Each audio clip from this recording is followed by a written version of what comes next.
Hallo und herzlich willkommen zu einer neuen Folge vom Podcast Software Testing. Ich bin euer Host Richie und habe euch heute eine Folge zum Thema Software Test Leadership mitgebracht. Über Test Leadership habe ich mich mit Kari Kakkonen unterhalten, der seit über 30 Jahren im Software-Test unterwegs ist, viele tausende Menschen trainiert hat, mit Konferenzpreisen überschüttet wurde, Bücher geschrieben hat und international tätig ist. Er hat das Modell Act to Lead entwickelt und passend dazu ein Handbuch geschrieben, mit dem man diesen Software-Testing-Leadership-Ansatz in die Praxis umsetzen kann. Als kleines Goodie gibt es natürlich wieder ein paar Exemplare zu gewinnen. Und jetzt viel Spaß bei der Folge.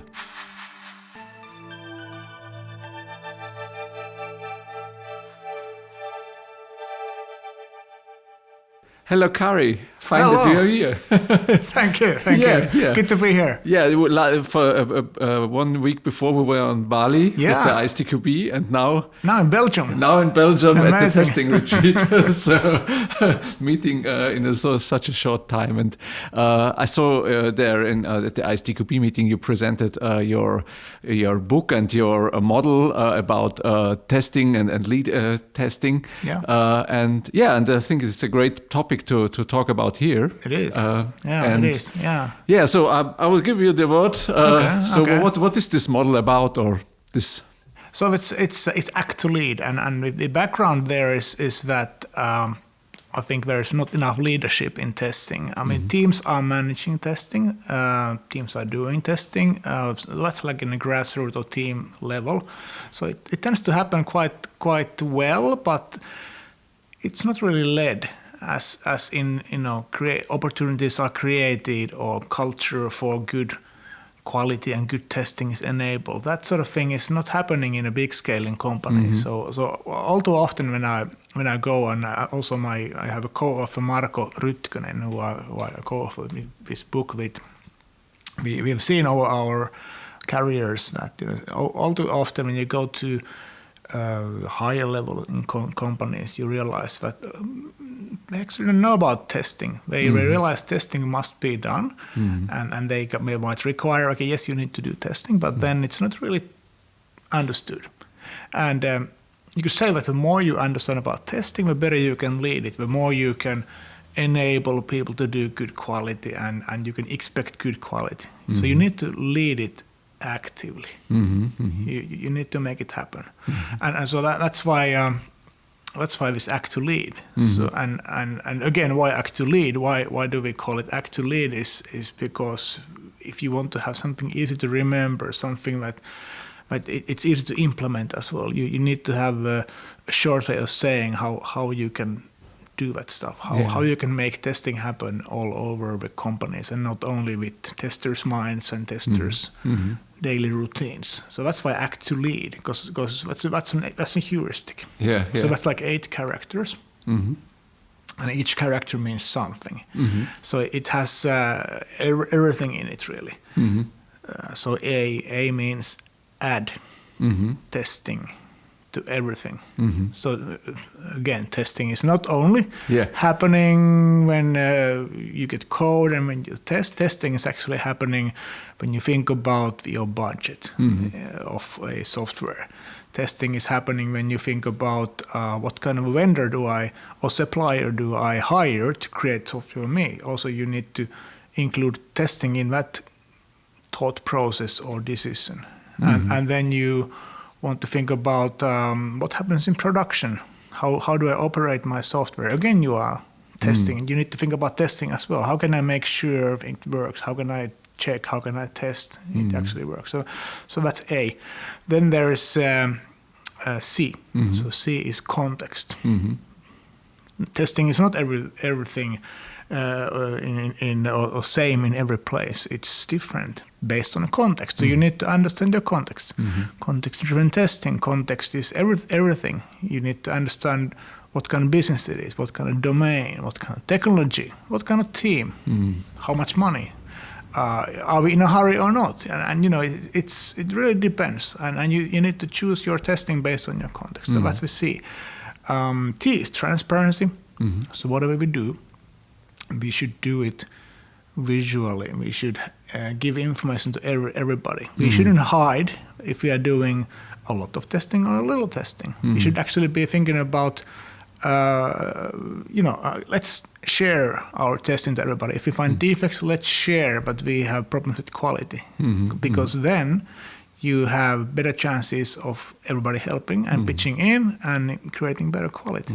But it's, I think there is also the part of aggregating this information. So we have a lot of information metrics and defects and all this stuff to make it more of the fitted to the audience. Definitely. So let's not give all the details because people will have information overload, and that's not the idea, of course.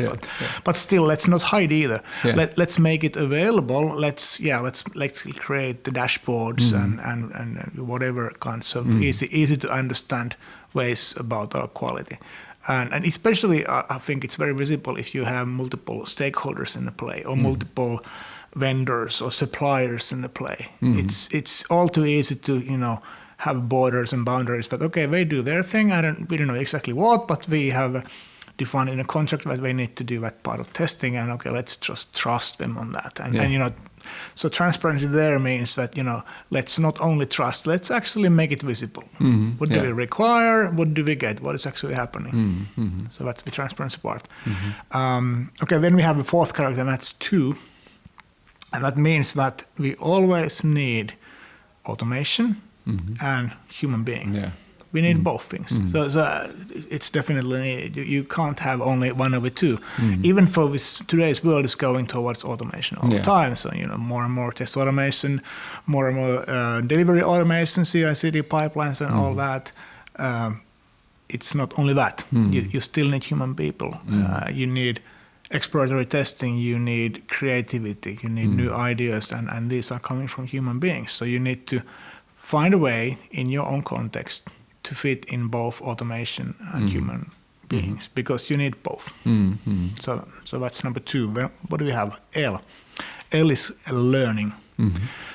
So it means that you can't know beforehand what is actually needed. You need to test, and through that you learn how the software works, and you learn also how to make maybe test better.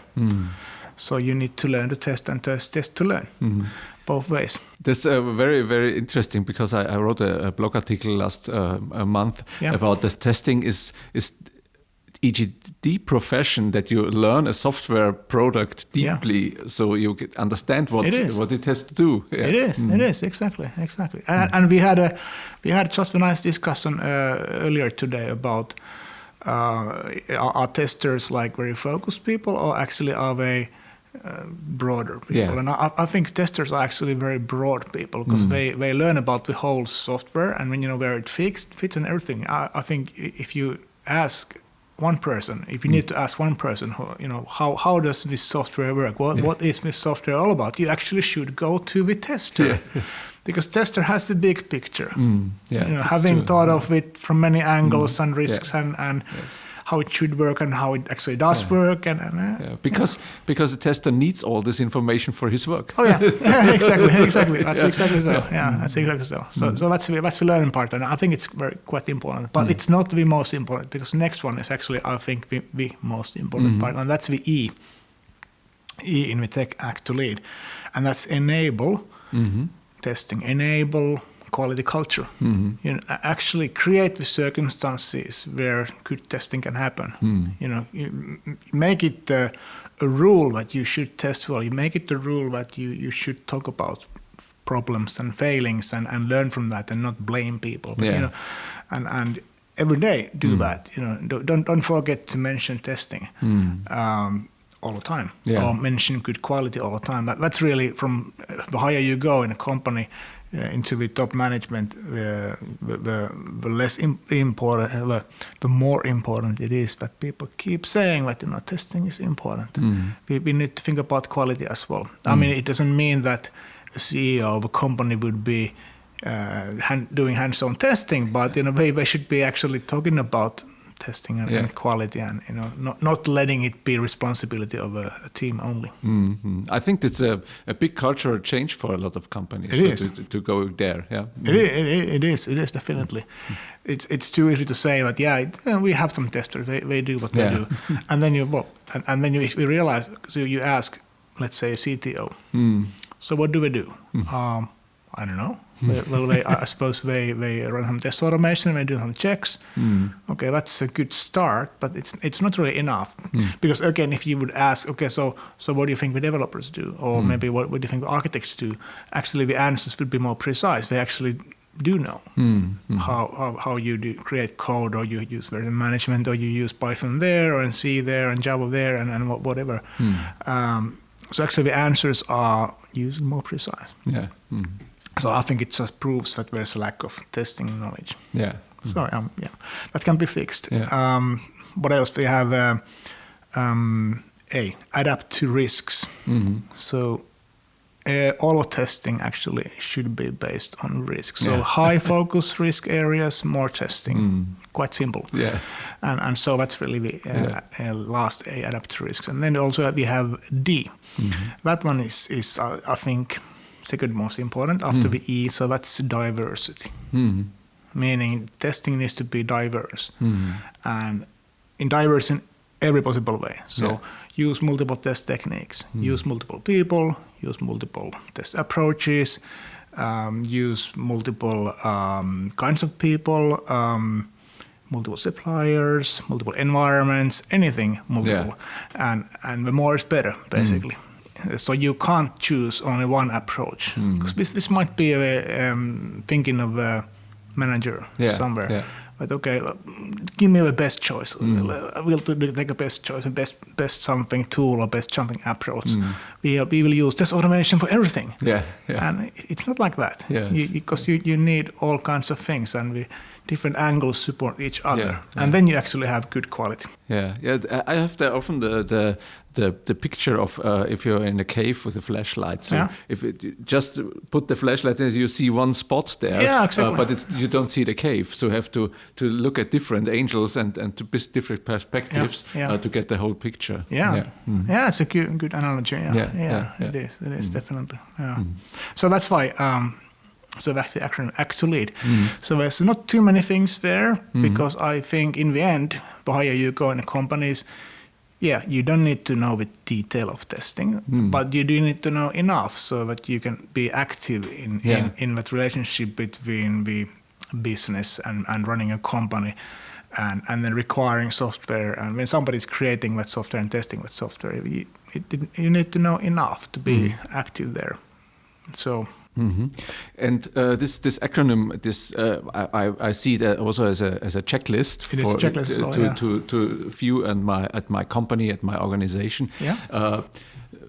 Who is in charge of this job? Is it the test manager who's looking at this, or the CEO, or the CTO, or a consultancy, or a coach? Well, it can be. It depends on the context. That's what we see. But in general, I would say that there is a demand for a role in a big company who is in charge of testing. So that could be head of testing, for example. So all too often there is the CTO, who maybe used to be an architect or developer, and or maybe just a business guy, and that's fine.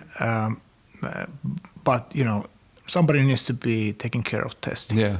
Because if testing happens only in those teams, and if teams are self-organizing only, which is great and fine, and I believe in autonomous teams quite a bit, that's really good. But if all the teams are taking care of their own testing, and they have different ways of doing it, in a big company, I don't think that's enough. So you also need somebody who is in charge of testing is wrong, but is taking care that testing happens all over with software and developing software. But it's much needed. And so it comes down to having somebody there, like head of testing, having some general testing guidelines, not really dictating same rules to all the teams, but giving kind of minimums. Okay, you need to do at least that much. Yeah. And then you need to find your ways in your team, in your context, how to actually apply those. And it could be testing communities. So, people sharing their ideas with other people interested in testing. And I'm saying testing, not testers, because I think testing is also something that anybody can actually do. Yeah, that's so true, yeah. So you wrote the book about this model, and how deep do you go in each of these segments, and what do you deliver with e.g. for enabling for this stuff? Quite a bit actually. So it's actually surprisingly heavy book. So its subtitle is Software Testing Leadership Handbook, and it is really lots of information, like almost 300 pages, and it is made in a form of questions, because very often when you want to find answers, you don't know exactly what you need, but you have your question. So it is actually questions. How do I make testing more diverse? How do I cope with testing terms? How do I recruit testers? So things like that. So it actually it goes more deeper than just those 8 letters. But the 8 letters are good start, and they can make you think about these things. And so the book is actually, it goes really deep. Yeah. And even though we actually wrote it with the CTO or CXO level person stereotype in our minds, and we've seen lots of people on that level. It actually turns out we wrote so much content that it works also for any test manager or tester or even a student in IT who needs to know and learn a bit of testing. It also works for them. Yeah, I think I like the approach to make it with questions, so like a big FAQ, because if you go to test and look at it, you have questions, and you have, if I have a normal book, so I have to read everything and have to transform it for myself, but with this question I can more relate to the content. Exactly. And if you are in a hurry, if you are a busy person, and I appreciate that any, let's say CEO is a very busy person, I don't expect every CEO to read every detail about everything that happens in their company. Yeah. But I'm sure they have questions, and I'm sure they can read the summary, and I'm sure they can deep dive into something that they have a worry about something. Yeah. And in this book, there's the answer for that, and in easy to way format. And it doesn't yet teach you how to test. Yeah.